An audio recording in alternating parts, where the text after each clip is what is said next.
उर्वशी एक बार जा रही थी स्वर्ग में वो देख लिया ब्रह्मचारी किसी को, नारद को, स्वर्गलोक में यही डेंजर है।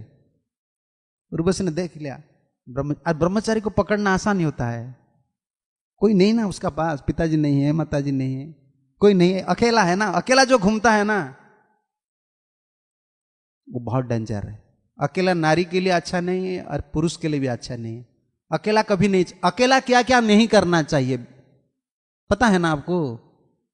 पता नहीं है अकेला क्या क्या नहीं, अकेला नहीं जाना चाहिए, कोई भी स्थान अकेला नहीं जाना चाहिए। अकेला गया तो अजामिल का क्या हो गया, अकेला कभी नहीं जाना चाहिए।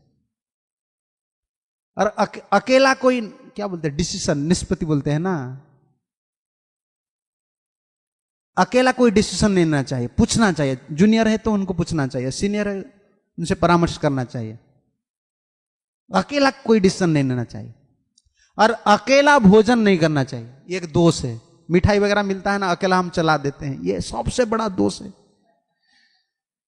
और पुजारी लोग के लिए ये महादोष है। कभी नहीं भोजन करना चाहिए, देना चाहिए। ये महाभारत में है, विदुर नीति में है, आप पढ़िए। और भीमसेन जब गिरा ना स्वर्ग से, वो तो गए थे स्वर्ग दिखाने के लिए हम लोग को। देखिए पांडव लोग है तो देवता, भगवान की पार्षद है, ये पांचों देवता उनका भीतर थे, लेकिन वो स्वर्ग जा रहे और हम लोग को ये सिखा रहे ठाकुर जी, छोटा दोष रहेगा तुम स्वर्ग तक नहीं जा सकते हो, वैकुंठ क्या जाएगा। भीमसेन गिर गया ना, तो गिरते गिरते पूछ रहे भाई हमारा क्या दोष है।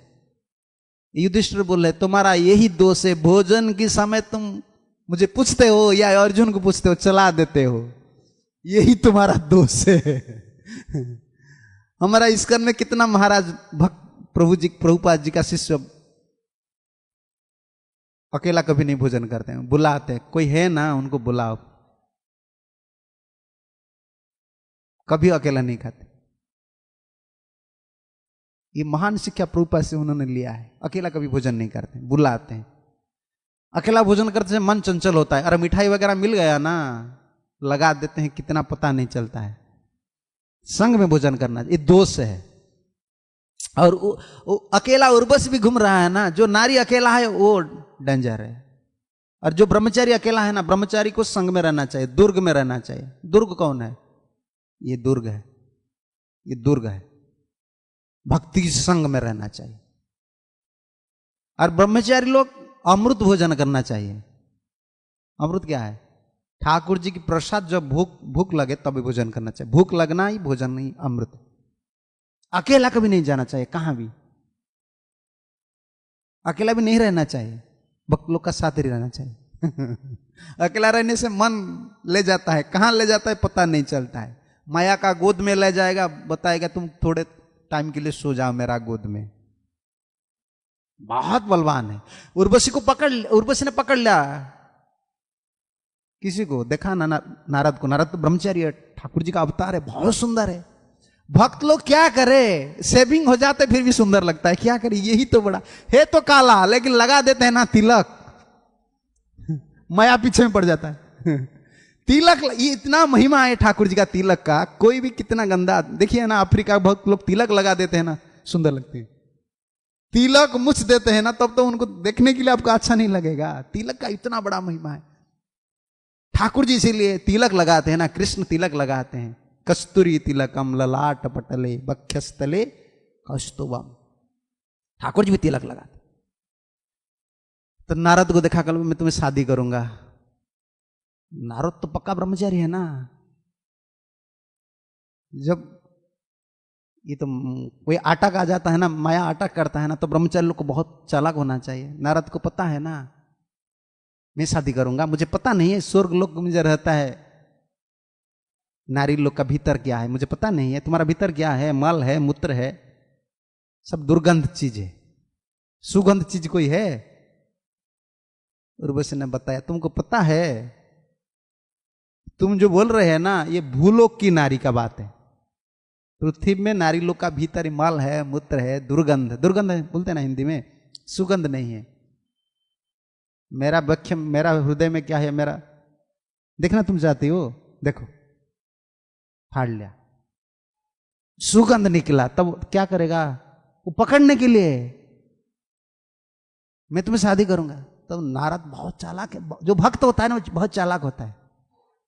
नारद ने बोला कि उर्वशी मुझे पता नहीं था तुम्हारा भीतर इतना सुगंध चीज है, मुझे पहले पता होता तो मैं तुम्हारा बेटा बनकर आने के लिए इच्छा प्रकट क्या होता,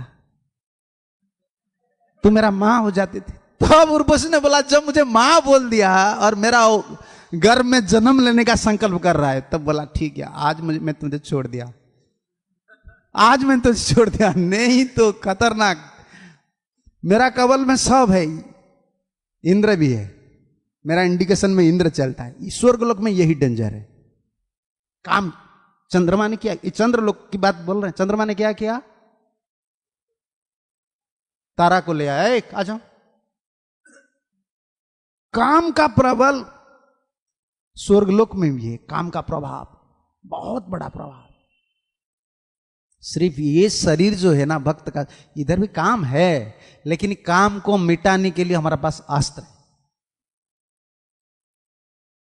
असंकल्पात जयत कामम, काम क्रोध विसर्जनात्, यही सुन रहे थे ना हमें, संकल्प करके कामना को हम त्याग कर सकते हैं। इस संकल्प का बल कहां से आएगा, एतत् सर्वम गुरु भक्त्या पुरुषा ही अंजसा जयत। गुरु जी का चरण उपासना करने से, ठाकुर गुरु जी से, प्रभुपाद जी से प्रार्थना करके हम इतना बलवान हो जाएंगे तो काम को परास्त कर सकते हैं। इस मानव शरीर में सक्षम है भक्त शरीर। निराश कभी, हमारा गुरुदेव ये कहा करते थे, भक्ति में कभी पेसिमिज्म नहीं है, ऑप्टिमिज्म है। हिंदी में पेसिमिज्म क्या बोलते हैं, निरुत्साह, निराश नहीं, निराश हो जाते हैं, मेरा इतना उम्र हो गया, मेरा काम है।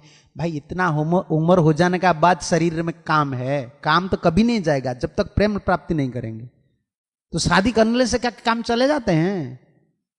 कोई शादी करने के लिए हमारा गुरुदेव को पूछते हैं ना, गुरुदेव पूछते ठीक है तुम शादी करने के लिए चाहते हो ब्रह्मचारी, तो पूछो पूछो उन्होंने शादी किया, ये स्वयंभू स्वामी है ना, उस समय स्वयं प्रभु थे, उस स्वयंभू को पूछो वो शादी किया है, उनका मन में काम है कि नहीं, पूछो ना, पूछो पूछो। इसी क्लास में गुरुदेव बताते, ये दिल का लड्डू जो खाया पछताया, जो नहीं खाया पछताया, वो ऐसा ही स्वभाव है, भोगने से भी नहीं जाता है। न जा तो काम काम आना उपभोग्य न साम्यते, एक फॉल्स आइडिया है, मन में एक मिथ्या भ्रम है, मैं भोगूंगा ना। कभी कभी भक्त लोग का मन में यह आता है ना, प्रभु जी माता जी कितना सुंदर घर में आते हैं, भजन करते हैं, भागवत पढ़ते हैं, पता होता है ना भीतर क्या होता है। ये एक रोग है, काम एक रोग है। प्रेम जब तक स्वरूप अवस्था प्राप्ति हम नहीं होंगे, प्रेम नहीं आएगा तब तक ये नहीं जाएगा।